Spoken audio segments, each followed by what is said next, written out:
Hello, bachcho.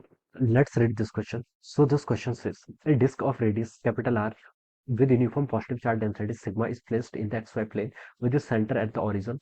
The Coulomb potential along the z axis. Okay, z axis का along देखिए आपको potential Coulomb potential given कर रखा है. A particle of positive charge q is placed initially at the rest at a point on the z axis with z is equal to z naught and z naught is greater than 0. Okay, यानी कि z naught positive है. Okay, in addition to the Coulombic force, their particle experience a vertical force F is equal to minus ck cap. Okay, c की value आपकी greater than zero यानी कि force आपका negative Z cap का long है. Okay, let beta is equal to 2c epsilon by q sigma which of the following statements is and are correct. Okay, कौन कौन सा स्टेटमेंट आपके करेक्ट है हमें यहाँ पर ये कैलकुलेट करके बताना है. ऑलराइट, तो देखिए बच्चों इस क्वेश्चन का की कॉन्सेप्ट आप क्या लिख सकते हैं. The key concept of this question देखिए यहाँ पर आपके पार्ट डिस्क डिस्क पर देखिए क्या बोला है.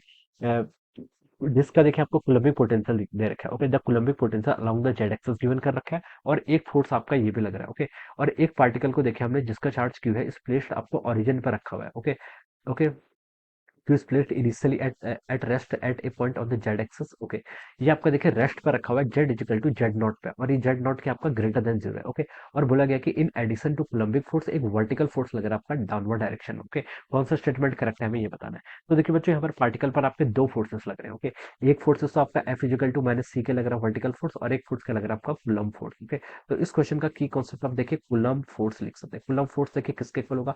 आपको क्वेश्चन में देखिए पोटेंशियल गिवन कर रखा है. पोटेंशियल से हम इलेक्ट्रिक फील्ड फाइंड आउट कर लेंगे. इलेक्ट्रिक फील्ड से हम क्या कर लेंगे एफ फोर्स किसके इक्वल होता है 4 टाइम्स इलेक्ट्रिक फील्ड. ओके, तो यहाँ से हमारा क्या आ जाएगा फोर्स भी कैलकुलेट हो जाएगा. ओके, तो देखिए बच्चों यहाँ से हम लिख लेते हैं. देखिए फोर्स किसके इक्वल होगा आपका क्यू टाइम्स ई के इक्वल. ओके, ई क्या आपका electric field. Okay, Z potential आपका जेड का फंक्शन है तो इलेक्ट्रिक फील्ड भी आपका जेड का फंक्शन होगा. ओके, यहाँ से हम ऐसे इसको लिख सकते हैं. ऑलराइट, अब देखिए बच्चों पोटेंशियल आपको गिवन कर रखा है. मैं इसको यहाँ से जेड यहाँ सब देखिए इलेक्ट ई वी जेड कितना देखिए sigma by two epsilon not. Okay, और रूट ऑफ देखिए R square plus of Z square minus Z ये आपको क्या दे रखा है पोटेंशियल. ओके, यहाँ से देखिए इलेक्ट्रिक फील्ड फाइंड आउट करेंगे. इलेक्ट्रिक फील्ड कितना होता है आपका minus del V by del Z. Okay, Z का फंक्शन है. ऑलराइट, तो देखिए sigma by two epsilon not ये टर्म आपकी क्या होगी कांस्टेंट होगी. इस टर्म का बाकी जो ब्रैकेट के अंदर टर्म है इसका डिफरेंशिएशन कर लेते हैं. Okay, root of R square plus Z square इसका डिफरेंशिएशन कितना होगा देखिए 1/2. Okay, X to the power N का डिफरेंशिएशन क्या होता है N X to the power N minus one के. ओके, तो मैं इसका डिफरेंशिएशन करूंगा तो जाएगा आपका root of R square by Z square. Okay, ये आपका 1/2 था तो एन माइनस वन यानी कि देखिए 1/2 माइनस वन ये आपका वन माइनस 1/2 के इक्वल हो जाएगा. इंटू फिर आपका जेड स्क्वायर का डिफरेंशिएशन करेंगे वो टू जेड के इक्वल हो जाएगा. जेड का डिफरेंशिएशन करेंगे तो वहां से आपका वन के इक्वल हो जाएगा. ओके, तो ये आपका क्या आ जाएगा दिस इज अवर इलेक्ट्रिक. ये क्या गया आपका this is our electric field. ये क्या गया आपके यहाँ से इलेक्ट्रिक फील्ड की वैल्यू आ गई. ओके, तो देखिए ये कितने आ गई आपकी माइनस ऑफ देखिए माइनस साइन आपका ही रहेगा. ओके, ये काम कर लेते हैं माइनस साइन को देखिए यहाँ पर तक तो सही है. ओके, अब इस माइनस से हम क्या कर लेते हैं अंदर मल्टीप्लाई कर लेंगे. ओके, इस माइनस को अंदर मल्टीप्लाई करेंगे तो हो जाएगा आपका sigma two epsilon not. Okay, ये वन वाली टर्म आपकी पहले हो जाएगी. इस टू से देखिए आपका ये टू कैंसिल हो गया. यहाँ पर कितना बच गया जेड डिवाइडेड बाई -1/2 था तो हम इसको नीचे रूट पर लाके लिख लिया. Okay, this will be the electric field. ये क्या गया मेरे यहाँ से इलेक्ट्रिक फील्ड आ गया. ओके, और ये आपका क्या गया this is the electric field. ये आपका इलेक्ट्रिक फील्ड आ जाएगा. किस डायरेक्शन होगा आपका जेड कैप के नाम. ओके, ये हम लिख सकते हैं आपका ये आपका इलेक्ट्रिक फील्ड हो गया and it is along Z cap direction. Okay, ये आपका इलेक्ट्रिक फील्ड हो गया. अब देखिए इलेक्ट्रिक फील्ड हो गया. इलेक्ट्रिक फोर्स फाइंड आउट कर लीजिए. फोर्स देखिए किसके इक्वल होगा. फोर्स देखिए आपका लिख लेते हैं. फोर्स आपका यहाँ पर से हो जाएगा बच्चों. इस फोर्स को देखिए हम F1 लिख लेते हैं. ओके, F1 लिख लेते हैं क्योंकि यहाँ पर आपके दो फोर्स एक्ट कर रहे हैं एक वर्टिकली अपवर्ड में एक वर्टिकली डाउनवर्ड. ये फोर्स देखिए आपका चार्ज भी पॉजिटिव है. ओके, इलेक्ट्रिक फील्ड भी आपका पॉजिटिव है तो फोर्स भी पॉजिटिव होगा. ओके, तो चार्ज देखिए कितना आपका चार्ज आपका क्यू के इक्वल है तो फोर्स देखिए कितना होगा. फोर्स होता है आपका ई इंटू क्यू. देखिए यहाँ से लिखा है क्यू इंटू ई के इक्वल. ओके, तो हो जाएगा आपका क्यू आपका चार्ज है Q times sigma divided by two epsilon not into one minus Z of root of R square plus Z square. Okay, और ये फोर्स देखिए आपका प्लस के कैप यानी कि पॉजिटिव जेड एक्सेस के नाम कर रहा है. ओके, और सेकंड फोर्स भी है आपका देखिए एफ. ओके, ये किस डायरेक्शन में कर रहा है आपका माइनस सी के कैप. ओके, ये हमने यहाँ से F1 और F2 के कर लिया यहाँ से फाइंड आउट करके बता दिया. ओके, अब देखिए बच्चों ये अब देखिए क्वेश्चन में क्या बोला उसने इतना पता कर लिया और इसने बोला कि देखिए let beta is equal to 2c epsilon sigma Q. Alright, तो देखिए बच्चों बीटा बीटा की वैल्यू देखिए हमें यहाँ पर गिवन करके 2c epsilon not divided by Q Q times sigma ये आपका बीटा गिवन कर रखा है. ओके, और विच ऑफ द फॉलोइंग स्टेटमेंट कौन सा फॉलोइंग स्टेटमेंट आपका देखिए यहाँ पर से करेक्ट है ये हमें बताना है. ओके, अब देखिए बच्चों इसमें और क्या बोला है इसने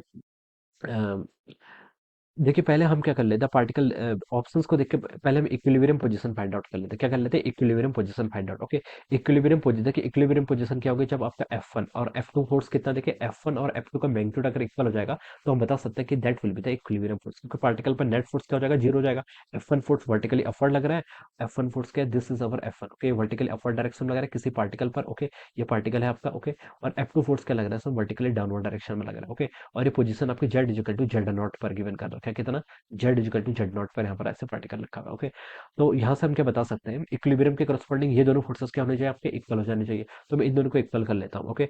हम इन दोनों फोर्सेस को देखिए यहाँ से इक्वल कर लेंगे, तो जो आपका Q times sigma divided by two epsilon not, okay, into one minus Z divided by root of R square plus Z square, okay.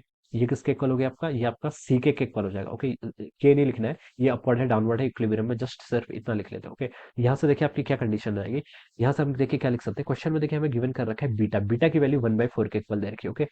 For option A B C तीनों में देखिए बीटा की वैल्यू 1/4 के इक्वल दे रखी है। तो देखिए अगर मैं यहाँ से इसको 1/4 के इक्वल पुट कर दूं, इसको मैं यहाँ से 1/4 के इक्वल पुट कर दूं, तो देखिए sigma Q by two epsilon not, इस टर्म को मैं यहाँ से क्या लिख सकता हूँ, देखिए सिग्मा क्यू डिवाइडेड बाय, यहाँ से मैंने लिख लिया इसको, देखिए Q times sigma divided by two epsilon not, okay. Sigma Q divided by two epsilon not, yes, ये आप कहता हूँ, ये किसके इक्वल हो गया, यहाँ से आपका 4 सी के इक्वल हो जाएगा, ओके। तो ये मैं यहाँ से बता सकता हूँ।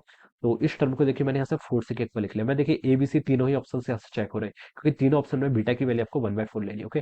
तो ये कितना हो गया आपका, 4 सी के इक्वल हो गया, तो 4 सी इन टाइम्स कितना हो जाएगा आपका, 1 minus Z divided by root of R square plus Z square, it is equal to C. तो यहाँ से सी से आपका सी कैंसिल हो जाएगा, ऑलराइट। तो यहाँ से हम क्या लिख सकते हैं इसको, ये हो जाएगा आपका 1 minus Z of root of देखिए R square plus Z square, it is equal to 4। ये आपका, सॉरी, ये आपका 1/4 के इक्वल हो जाएगा, ऑलराइट। ये कितना हो जाएगा यहाँ से आपका 1/4 के इक्वल हो जाएगा, ये यहाँ से 1/4 के इक्वल हो गया। और अब यहाँ से क्या लिख सकते हैं, देखिए ये इस टर्म को मैं, जेड वाली टर्म को मैं राइट साइड लेके जाता हूँ और ये 1/4 को लेफ्ट ले आऊंगा, तो 1 माइनस 1/4 के किसके इक्वल हो जाएगा, 3/4 के इक्वल हो जाएगा।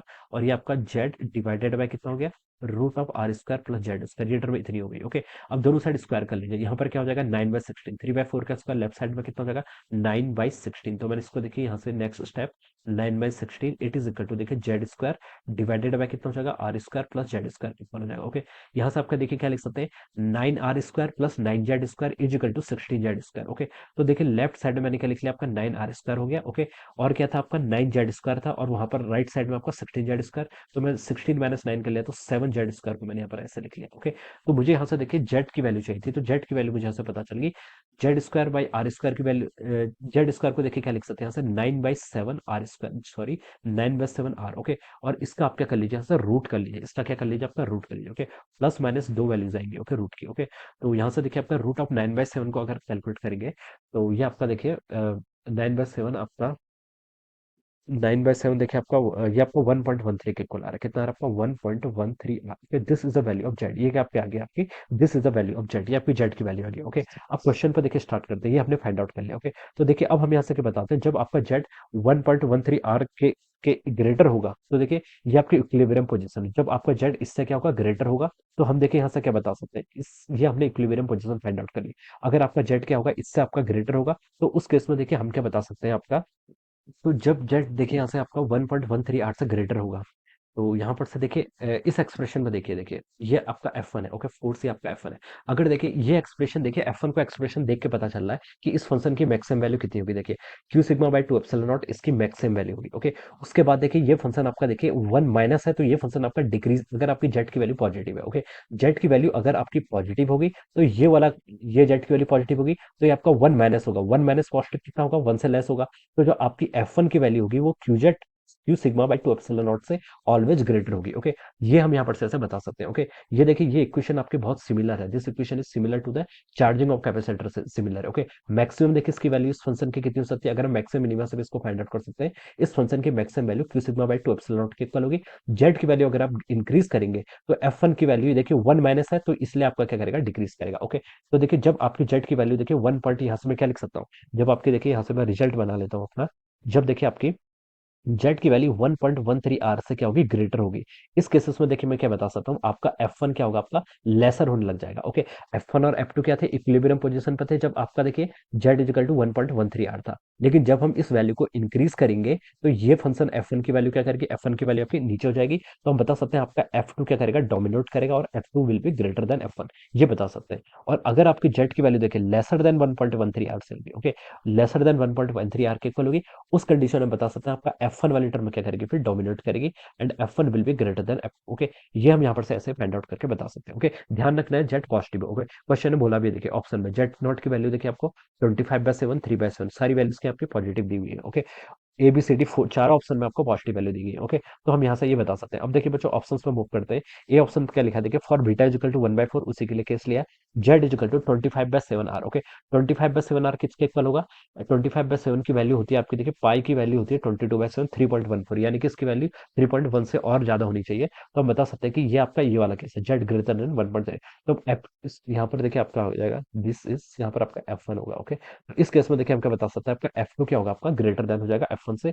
और अगर आपका F2 ग्रेटर देन हो जाएगा F1 से, तो पार्टिकल देखिए आपका डाउनवर्ड, F2 इस फोर्स का मैग्नीट्यूड ज्यादा हो जाएगा, तो पार्टिकल आपका ओरिजिन की तरफ आएगा। ओके, तो ए ऑप्शन आपका बिल्कुल करेक्ट है। ओके, अब बी पर मूव करते हैं। बी पर देखिए क्या लिखा है, बीटा वही है, जेड की वैल्यू देखिए आपको 3/7 आर के इक्वल दी है। 3/7 की वैल्यू कितनी होती है देखिए, 3/7 आपका होता है 0.43, 0.42 और 43 के बीच में होगा। ओके, तो ये देखिए आपका ये किस में लाई करेगा, जेड की वैल्यू 0.43, ये आपका देखिए इस केस में लाई करेगा। यहाँ पर आपका F1 ग्रेटर होगा F2 से, F1 ग्रेटर है तो हम बता सकते हैं कि पार्टिकल क्या करेगा, आपका F1 आपका ग्रेटर है, तो पार्टिकल देखिए आपका ओरिजिन की तरफ ना जाएगा और पार्टिकल क्या जाएगा आपका जेड नॉट की तरफ, ऊपर की डायरेक्शन मूव करेगा। तो यहाँ पर लिखा है कि particle will reaches the origin, so this will wrong, ये क्या हो जाएगा, ये आपका रॉन्ग हो जाएगा। सी पे देखिए क्या लिखा है, for Z not is equal to R/√3, Z not की वैल्यू R/√3, R/√3 को देखिए हम कैसे लिख सकते हैं, जेड नॉट देखिए आपका R√3 की वैल्यू आपकी 1.73 के इक्वल होती है। ओके, तो इसको अगर हम सॉल्व करेंगे तो आपका 0.5 समथिंग इतना आएगा। ओके, जो कि आपका लेसर है, तो आपका ये वाला केस लाई करेगा। ओके, तो यहाँ पर क्या होगा, आपका F1 ग्रेटर देन F2 होगा, F1 ग्रेटर देन F2 होगा, तो पार्टिकल देखिए आपका F1 ग्रेटर देन F2 है, तो पार्टिकल आपका जेड नॉट की तरफ रिटर्न करेगा। ओके, तो सी ऑप्शन आपका बिल्कुल करेक्ट है, क्या बता सकते हैं, सी ऑप्शन बिल्कुल करेक्ट है। ओके, अब देखिए डी ऑप्शन में क्या बोला, for beta greater than 1, beta आपका क्या है, ग्रेटर देन 1 है। ओके, तो इस सिचुएशन में देखिए हम क्या लिख सकते हैं, बीटा ग्रेटर देन 1, बीटा की वैल्यू देखिए आपकी कितनी थी, आपकी ये आपका बीटा है। ओके, ये वैल्यू आपकी क्या है, ग्रेटर देन 1 है, ये वैल्यू ग्रेटर देन 1 है, तो यहाँ से मैं लिख सकता हूँ कि यहाँ से देखिए क्या लिख सकते हैं, मैं यहाँ पर लिखता हूँ उसको, बीटा ग्रेटर देन 1 है, तो यहाँ से हम देखिए बच्चों क्या लिख सकते हैं, 2C epsilon divided by Q times sigma, ये आपका ग्रेटर देन 1 हो जाएगा। ओके, और यहाँ से हम इसको लिख सकते हैं, देखिए यहाँ से हम लिख सकते हैं, इस रिजल्ट से हमें क्या पता चला देखिए, इसको अगर हम इन्वर्स कर दें तो Q sigma divided by 2C epsilon not. Okay, ये क्या हो जाएगा, ये टर्म आपकी, ये आपका ग्रेटर देन था, तो ये क्या हो जाएगा आपका लेसर देन 1 हो जाएगा। ओके, ये टर्म आपकी क्या हो जाएगी, 1 से आपकी लेस हो जाएगी। ओके, तो यहाँ से हम देखिए इसको अगर हम मैच करें, ओके, ये आपके टर्म में क्या हो जाएगी आपकी, यहाँ से हम देखिए ये लिख सकते हैं, Q sigma by 2 epsilon not आपका सी से लेस हो जाएगा। देखिए यहाँ से हमें पता चल गया, देखिए यहाँ से हम क्या लिख सकते हैं, आपका Q sigma by 2 epsilon not, ये आपका क्या हो जाएगा, this term will be lesser than C, ये टर्म आपकी क्या हो जाएगी, सी से लेस हो जाएगी। ओके, और देखिए अब इस एक्सप्रेशन पे आइए, ये एक्सप्रेशन देखिए इसकी मैक्सिमम वैल्यू कितनी हो सकती थी, Q sigma by 2 epsilon not. Okay, तो ये आपकी इसकी मैक्सिमम वैल्यू क्या है, आपकी सी से लेस है, सी से लेस है, तो उसका मतलब ये है कि जो आपका सी क्या था, आपका डाउनवर्ड डायरेक्शन में, यानी कि F2 था सी, देखिए F2 था आपका सी। ओके, F2 यहाँ पर लिखा है देखिए, F2 क्या आपका सी। ओके, तो हम बता सकते हैं वर्ड बट डाउनवर्ड डायरेक्शन का फोर्स क्या कर रहा है, डोमिनेट कर रहा है, यानी कि आपका क्या कर रहा है, F2 क्या कर रहा है, आपका डोमिनेट कर रहा है। F2 डोमिनेट करेगा तो इस केस में हम क्या बोल सकते हैं कि आपका पार्टिकल क्या करेगा, ओरिजिन की तरफ आएगा। ओके, और यहाँ पर लिखा था particle always reaches the origin, तो बता सकते हैं कि जो आपका डी ऑप्शन होगा this will be correct, D option क्या हो जाएगा, इसके करस्पॉन्डिंग आपका करेक्ट हो जाएगा। Okay, so this will be the answer of this question. So अब कौन कौन से आंसर हुए देखिए, आपका ए ट्रू है, B B B B not true है, सी और डी ट्रू है। Okay, so A C D will be the answer of this question. All right. So I hope you all understood this concept. All the best and thank you so much.